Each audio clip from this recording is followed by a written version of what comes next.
Welcome to the 8th annual Transforming the Teaching and Learning Environment virtual conference presented by the Pennsylvania State System of Higher Education. The session today is one of 60-hour-long sessions we have through Friday, February the 24th. My name is Luis Vidal, and I will be moderating your session. Today's session is called Applying Quality Matters to a Face-to-Face Course. The presenter is Dr. Stacey Cofield, and she's an associate professor and chair of the departments of biostatistics at the University of Alabama at Birmingham. Without further ado, let's get started.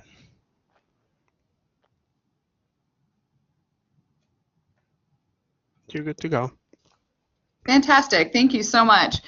So for the introduction here, I'll have my webcam on, and then I'll turn that off for the majority of the talk, just so that people aren't distracted by that. But I did want to say a quick hello. I am located here in Birmingham, Alabama. I'm an associate professor in the Department of Biostatistics. I am not chair of our department, but I am chair of our online education committee for the school. And UAB has been involved with Quality Matters implementation for a number of years now, working relatively effectively across campus with our e-learning and professional studies, as well as our Center for Teaching and Learning.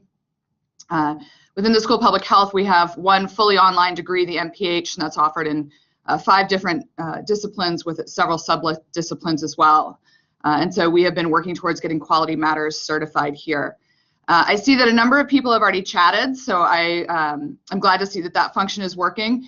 We will also be using some polls throughout this session. And so pay attention to those when called for, and you can give your vote then. Please feel free to raise your hand or type a question throughout the talk. And so I think now we'll go ahead and begin. First of all, before we do that, I did want to thank the Pennsylvania State System of Higher Education for inviting me to give this talk. It's always a joy to discuss implementing best teaching practices with people outside of our university. So this is a picture of our campus at UAB. That's our beautiful new gym. Here, my building is right behind it. So if you haven't been to Birmingham, it's a lovely place. It's a fantastic place for higher education. And we have been working here towards QM. But the thing that I learned with QM is that it doesn't necessarily have to simply be for online courses. They can be, the rubrics can be effectively applied to in-person traditional courses to help you achieve a more active classroom. In this session, we're going to look at how implementing QM standards for the syllabus can help you with independent and group activities, as well as your standard didactic lectures, and then how QM can help you align your assessments in any type of course. So we have 3 objectives today. We will apply the QM standards to a face-to-face class. We will categorize learning activities to a module level, course level, or competency or degree level, depending upon how you have those structured at your institution. And finally, you all will help design a 3-level outline for a face-to-face session, incorporating what I call think, plan, do activities. And this is a modification, as you'll see, to the taxonomy that we normally use for active student-centered learning. So how are we going to meet the objectives today? I'll tell you a little bit about who I am and how I came to QM and how I came to teaching online. We'll review the QM rubrics, the standards that are key, what can go online, how to apply those rubrics, and building active learning from the beginning, as well as how that can then create a more dynamic classroom for you if you are effectively or more effectively using your learning management system. So as stated, I'm an associate professor in the Department of Biostatistics. We are responsible not just for the education of our MS and PhD students in biostatistics. Our department is actually charged also with the service courses in public health. So every degree in public health is required a minimum of 4 credit hours and some up to 9 credit hours of biostatistics training. We have applied introductory biostatistics courses with no math requirement, and those have been taught fully online for a number of years. These are the QM rubrics, and if you're not familiar with Quality Matters, or if this is one of the first introductions that you have, it's important to remember that Quality Matters is not about the content, it's about the delivery of that content and how you can effectively utilize your learning management system to make sure that all students can have the optimal online teaching experience, as well as connect with their faculty and other students, and have essentially the same accessibility to services as a student on campus would. And the QM rubrics 1 through 8 that are listed here outline essentially how you can maximize the setup of your course. Now, if you have been teaching for quite some time, and if you are engaged in your classes and wanting to make these classes enjoyable, not only for you, but for your students, it turns out that you're probably already doing most of these things. What QM helps to do is give an order. To these things that you need to do, or that you should do in order to make your class as effective as possible. So we're going to be talking about a number of these, and up in the right-hand corner of the slide, it will reference which of these key elements that that particular technique is associated with. So when you first get started, everybody has to do a syllabus. Most of the full first course period is often lost to reviewing the syllabus, going over rules and expectations for your course. Depending upon the institution where you are located, you may have a mandated format for your syllabus, and students may have seen that before. If you follow the QM rubric number 1, that will then free up time in your class period. You no longer will need to spend a full hour or hour 15 discussing what's in the syllabus. It can now live online. One of the first activities you can have in the first week of class is setting up a syllabus quiz, and that quiz can happen online. That ensures that your students have read parts of the syllabus that you know that are key. They've answered questions about parts of that syllabus that you know that are key, such as due dates. All of my assignments are due on Tuesdays. All of the exams are due on Fridays, so that they're aware of that. You can further define or highlight clarity and course expectations. And I find it's also good to set up an online introduction discussion. Even if you're in a face-to-face class, have your students start to create those connections offline so that when they do come to group work, or if they need peer-to-peer assistance, those connections have already been made. Policies, due dates, all of those types of things, you can post online. You no longer will have to think about sending out email reminders or tracking down specific students. If you utilize your learning management system, there are often different email functions or group functions. We use Canvas here, and Canvas will actually allow you, there is a function to simply contact the students whose submissions are late. So I advise that you have all of your homeworks due online. If they're handwritten, almost everyone has a scanner in their pocket. It's called their telephone. And so they can turn in even handwritten assignments online. And that way you've captured all of what is due in one place. If it impacts student performance, then you can reiterate it in class, or you can post an additional email or reminder. And once you're making sure that your students are checking the learning management system or checking the emails or the information that they get from the LMS frequently, then there should no longer be those excuses of, oh, I missed class, I didn't hear that. So once you've gotten started with the syllabus introduction, you would move on to rubric number 2. And this is about getting started in the class. And I think we all know this, particularly if you are working on a class that's new. The students are not going to understand the goals of the course until you do, start to finish. You really need to sort of map out what it is that you want the students to be able to do.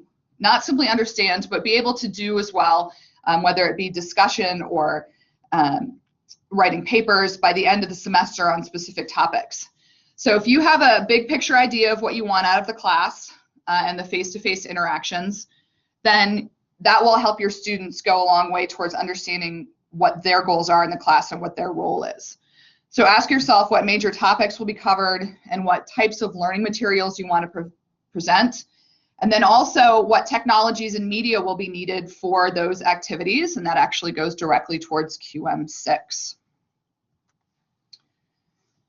When you get to, should be 2.1 and 2.2 learning objectives, these are often, I find, lost on students and can be broad. I went to all the way through to a PhD, and I have to say that I didn't fully understand the point of learning objectives until I began teaching. And I found that it is better for students if you can be clear about those up front. So my example here is to start the course with an overview. Think of this as having reservations for a trip. So you know where you're going, you have your airline or train tickets, or you have your road map, you have your reservations for your hotel, and you have an itinerary of what you plan to do while you're on your trip. And you can start by asking students what they hope to gain from that course. So my course this semester is new for me and it's new for the students. And I had about half the syllabus planned out. And on the first day, I asked them what they wanted to learn and what they were hoping to get out of it. And then I further refined the syllabus. And on day 2, we were ready to go.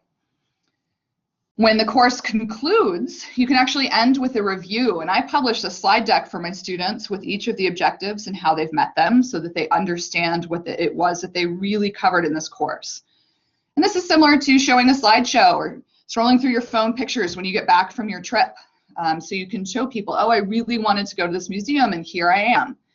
And so that's sort of a similar concept here for the learning objectives. And then also end the course by asking them what they did gain, so that it stays fresh in their mind what they actually did get out of this course. Unfortunately for us here, our course objectives and degree objectives have been mandated, the degree ones specifically, by our certification. And they were written a few years back, and they're not student-centered really. It's not really active learning objectives. But that doesn't mean that our course objectives and our module objectives can't support them. And so look at each objective and then align your course goal with those objectives. So for degree objectives, we won't necessarily be aligning or covering the entire degree objective. We will, however, have some course objectives and some module level objectives that will support those degree level objectives. I actually, in my courses, instead of calling them objectives for students, I think that can be a little bit too much of a sort of scientific term or research-oriented term for them. I call them essential questions. So at the beginning of every lecture, I have usually about 5 essential questions that need to be answered by the end of the class.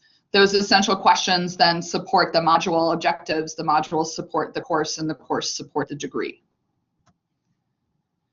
So we're going to start here by actually having you all align some objectives. So get ready to take a poll here. There are going to be 3 options in this poll. So I'm going to show you 3 objectives, and they should go with a degree objective, a course objective, and a module objective. So the degree objectives are generally more broad. Learn to implement appropriate statistical analyses. That's very broad. A specific understanding would be for the course I'm teaching this semester, specific to the analysis of clinical trials, and a practicing application would be actually one of the methodologies that we would do. So I'd like for you to take a look at these objectives that I'm going to show you for an undergraduate course here called Beating the Odds, Statistical Modeling and Disease Prediction.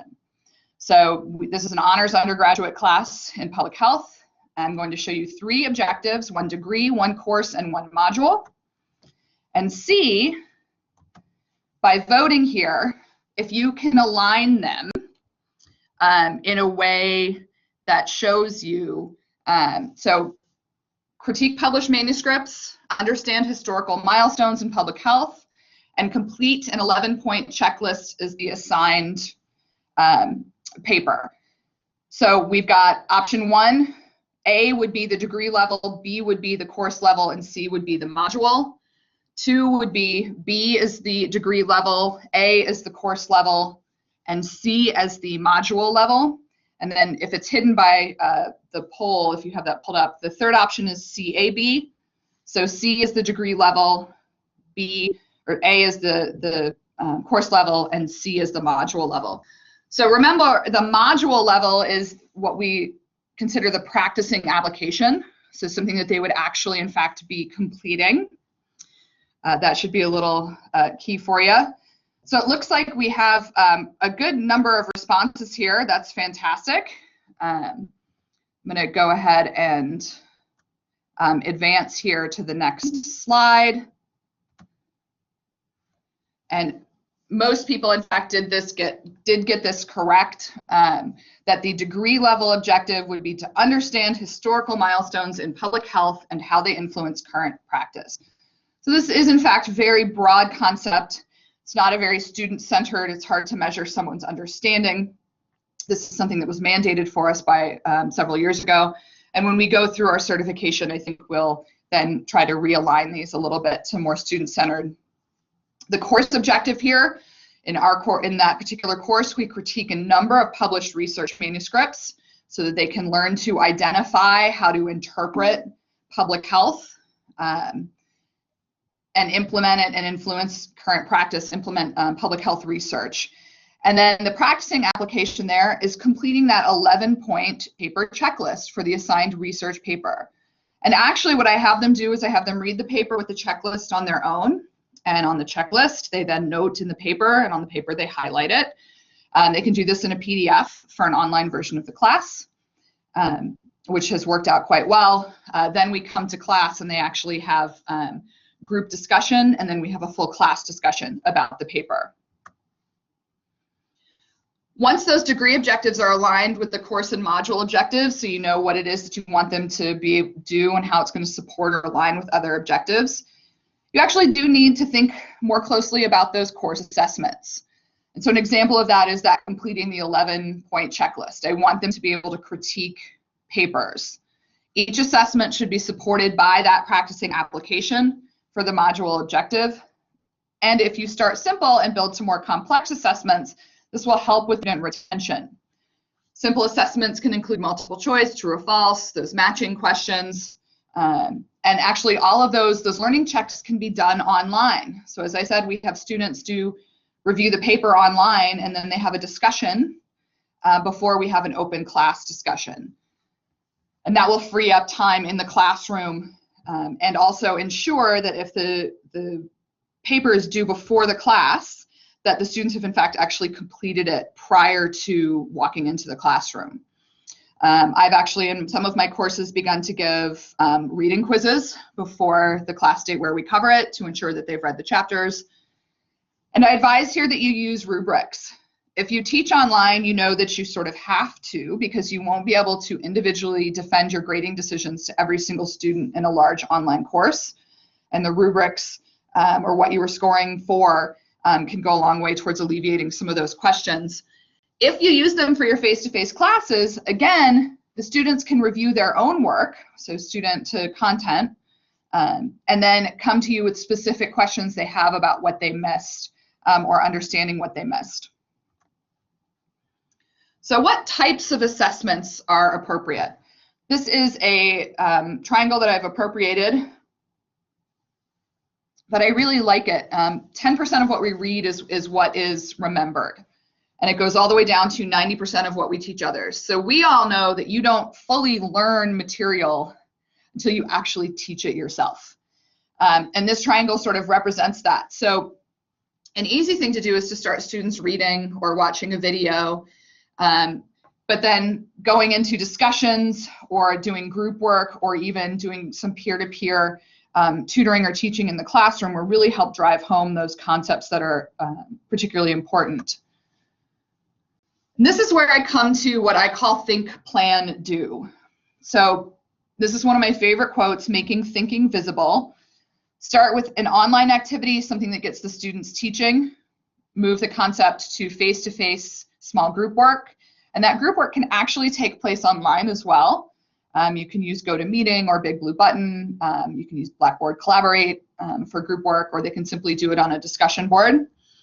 Escalate to a large group discussion, and then always address or wrap it around for key concepts to homeworks or exams. Let me back up one. one of the things that I really like to do is an assessment where in the face-to-face version, I do it with Post-its. So you can see here, I've got 6 things that I'm having the students try to put in order. And so this was actually, this particular topic was aligning things in one order, and they worked in group pairs. And then the pairs go up and put the Post-its on the board. This immediately allows me to see that the thinking where things are off. So you can see in number 1, they're all purples for the most part. Most people got number 1 right. Most people got number 2 right. Most people have 6 correct. And so I can tell you that 1 and 2 can be swapped orders, 3 and 4 can swap, and 5 and 6 can swap. And so here I can see immediately that what I need to then address is 3 and 4. And a little bit of 5 is to reinforce the order of those assessments. And so it's visible to me. You can do this easily using your learning management system with polling as well to see things. So for you all, since you guys are all online and I can't hand you virtual Post-its, we're going to go on to our next poll here. We're going to start with another poll that has 3 options here. And we've got 3 assessments. Summarizing a whole online discussion. This would be an assessment that is a paper or an exam and is graded. Watching a video and completing learning checks. That would be graded for completion, so simply whether they did it. And post and reply to 3 classmates on a discussion board, and that's graded. So in thinking about QM, thinking about the types of content that we have, student to content, student to student, and student to instructor, what do you think would be the first activity you would have students complete here? Would it be summarizing a graded exam or graded, summarizing a whole discussion, watching a video, or posting a reply? So vote 1, 2, or 3 with what you think would be the first assessment. So I see some folks voting. So remember, it's often easier for students as well as for you to introduce them to a topic in sort of an easier manner. And of course, depending upon what you want to do, there could be some wiggle room here. In my particular course, I would have them start with watching a video and completing learning checks. So this is a low-risk assignment. It allows the students to get comfortable with the topic, particularly before coming to a face-to-face class.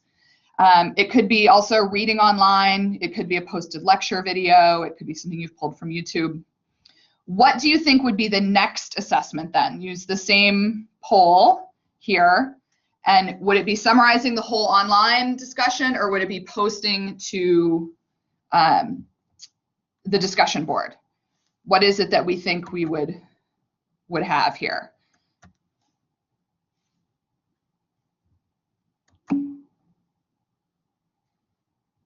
Okay, good. I see a fair number of people voting.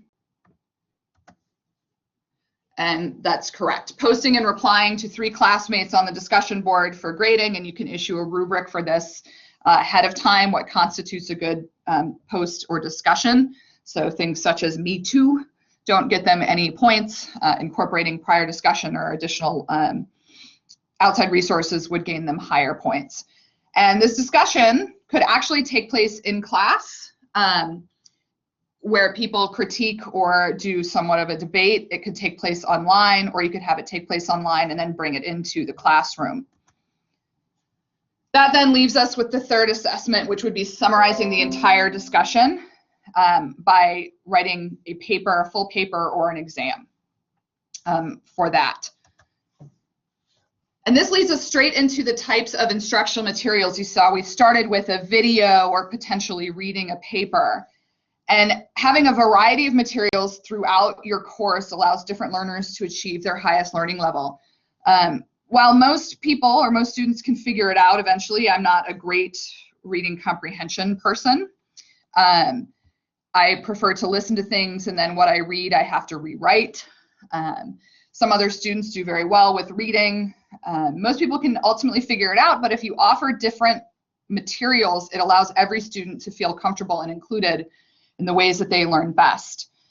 In addition, the materials should actually support your objectives for the course. So a very clear example is if you're teaching a speech class, You wouldn't want students to simply read speeches. You would actually want them to see people giving speeches, and you would want them to give speeches. And you would want them to watch other students give speeches for some peer-to-peer review. And I think that's really important to change up the instructional materials. Online courses, you don't have a lot of choice. It's videos or it's readings for those things. But you can put learning checks within your online materials, similar to how you would ask questions in class. You can actually incorporate them into your materials. We use Kaltura here that allows the video to stop and ask a multiple choice question. And the student can continue on with the video until they've addressed that question. And that alleviates a bit of the plug and play so that people press play and go do learn laundry. At least they have to pay attention to answer the quiz questions. You can escalate to graded activities, and that goes to QM3 based on materials that you have posted.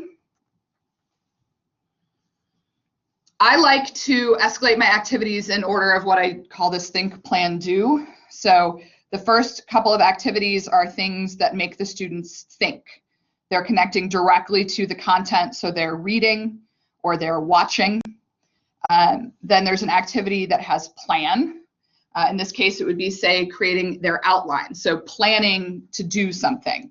What would you do here? Write that out for me or demonstrate that to me.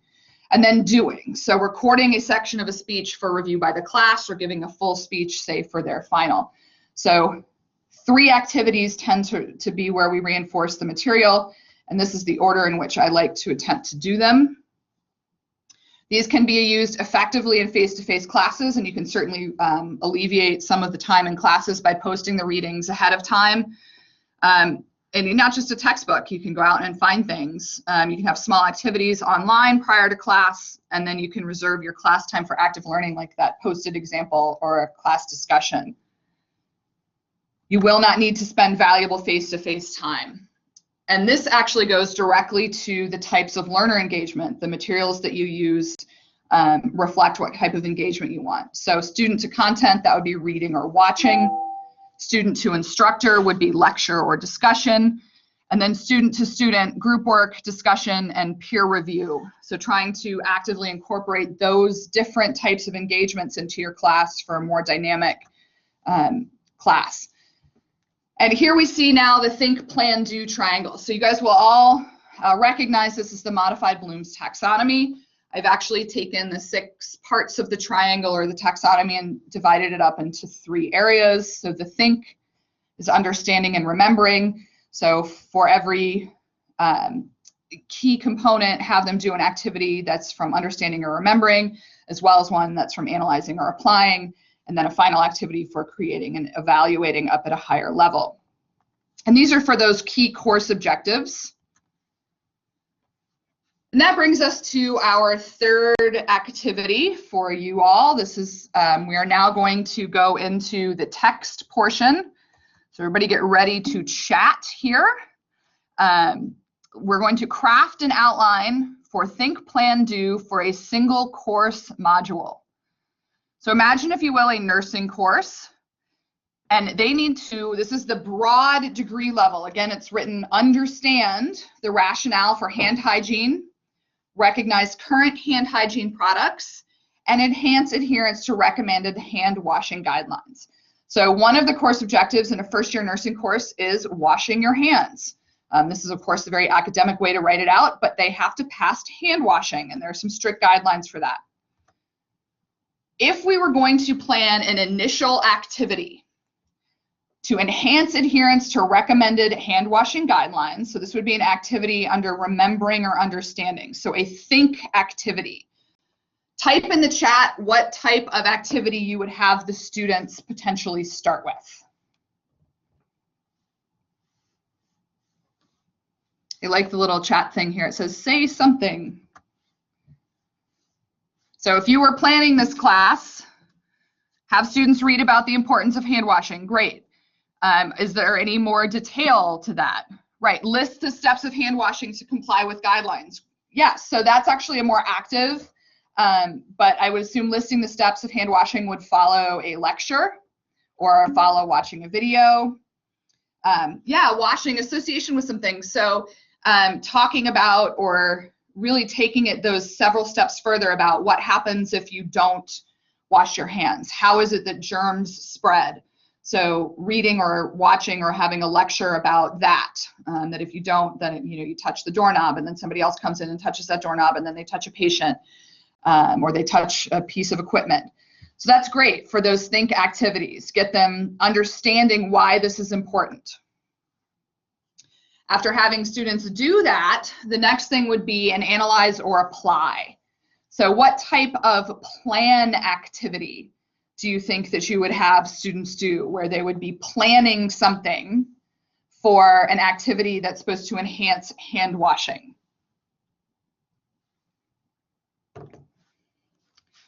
Typing in chats if you have any suggestions here about what type of activity would have them planning, analyzing, or applying.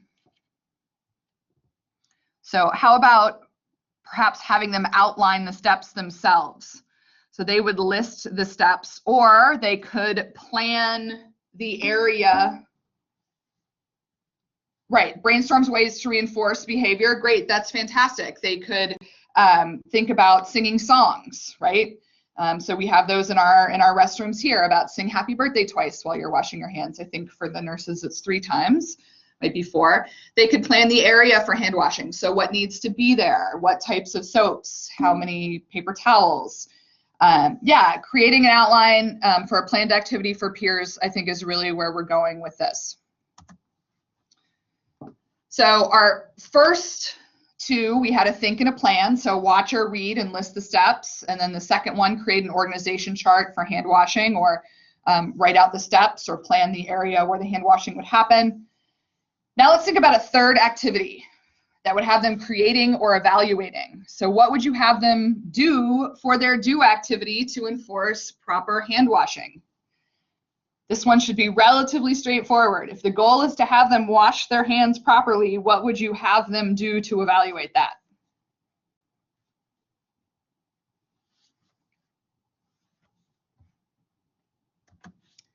Oh, yes, record a video. That's fantastic. If this is an online course, have them set up their phone such that you can see them, or they can have somebody do it for them, hold their phone while they wash their hands. If this is a face-to-face activity, they will, of course, wash their hands. Now, one of the ways that you can make this peer-to-peer is have them do it in pairs and have them critique. And the plan ways, yeah, I like the plan ways to increase this habit. That could be for one of the additional assessments. So you can see there's many ways to do these particular types of activities, as long as you are continually reinforcing and upping the ante, I should say, in the grading, so that students ease into these types of activities. And that brings us straight into technology, which I call technology for the assist. I'm in fact actually giving this webinar from our ITG, our Instructional Technology Group space here.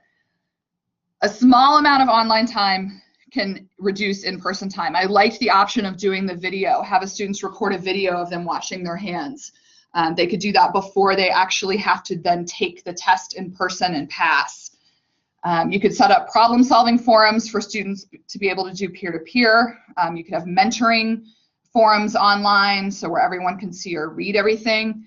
I actually use our online tools to record my office hours. So I have a camera set up in my office, and then we run GoToTutorial or GoToMeeting, GoToTraining, GoToMeeting. We can also use Big Blue Button on Canvas or Blackboard Collaborate, and you can record your sessions so that everything that's captured from students in your office, students that chat you or email you, can be recorded and posted. And then students who have missed those office hours can then review the office hours prior to coming to you with questions. And then rounding things out with 7 and 8, which is support and accessibility. So this is where QM can really also be used to deliver your course accessibility requirements. Most of us have required information on the syllabi, and you don't necessarily pay attention to it until you have to do a QM review, and then you need to make sure that all of those links are active. And once you find out where they are, I find myself recommending those services more to students because I actually know where they are. I know what's available. I go through the syllabus every semester. I go through Canvas every semester to make sure that those links are still active. Are there any new services that are available to students? And you can list all of those on your syllabi. Even if you plan on largely lecture-based classes, if you record them,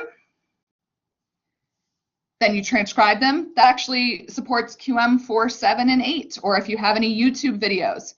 I urge you, if you have YouTube videos, to make sure that you turn on the closed captioning for those for students.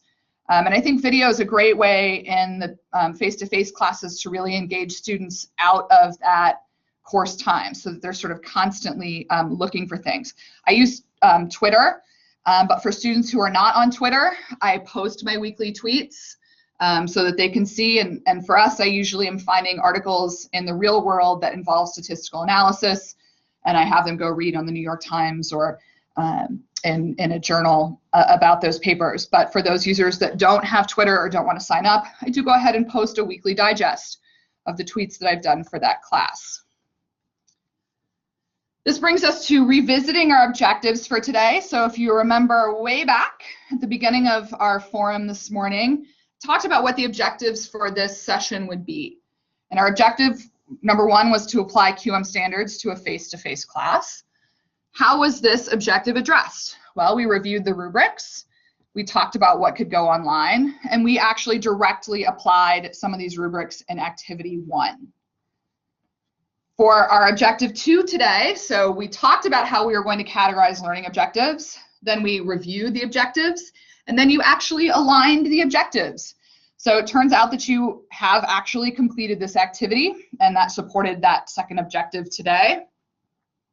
And we just completed the 3-level outline for the face-to-face class on the Think, Plan, Do, typo there, Think, Plan, Do activity number 3.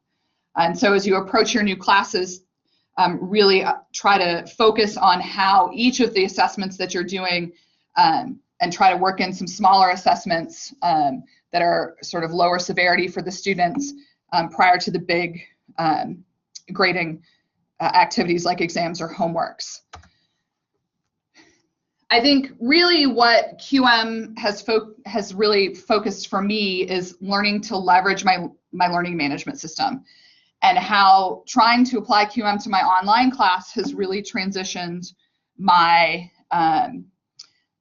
face-to-face classes, because I've now learned to leverage my LMS to increase connectivity and accessibility. I have my students prepared to engage at the beginning of every class session. So I have very little didactic lectures in my face-to-face classes anymore, usually 10 to 15 minutes. And the rest of the class is them doing activities, them presenting, them doing group work. And this allows for more one-on-one using your learning management system without eating up your in-person time. I use, you can use video responses to your students on their grading, you can use audio, and it allows them to get a little bit more of a personalized experience without having to shuffle through a line of students at the end of every class. And so I think really if you focus on leveraging your learning management system, it can really change the dynamics of your face-to-face class for the better. And that leads me to my last slide, which is a thank you again to the Pennsylvania State System of Higher Education for inviting me to participate in this conference. I've really, really enjoyed it. And I'll happily take questions. You can either audio or you can text your questions through the chat. We'll be happy to. Well, I appreciate it, and I agree that this ensures critical thinking for the faculty. It's really easy as faculty, and I've done it before, to get stuck in a rut. I taught these introductory biostatistics courses for a number of years face-to-face, and when I went to move them online, I really had to think about the ways that students were going to be able to engage in the content.